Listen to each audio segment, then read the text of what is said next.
ببین کثیفیت در چه حدیه. روزای خوبی نداره خونه چون بازازه و کل کارهای خونه باید انجام بشه.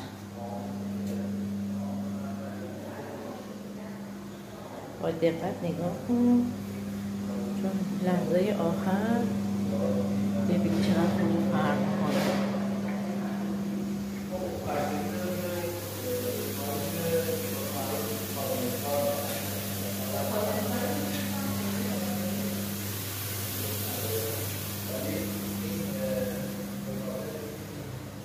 داخل کمدم باید تمیز بشه.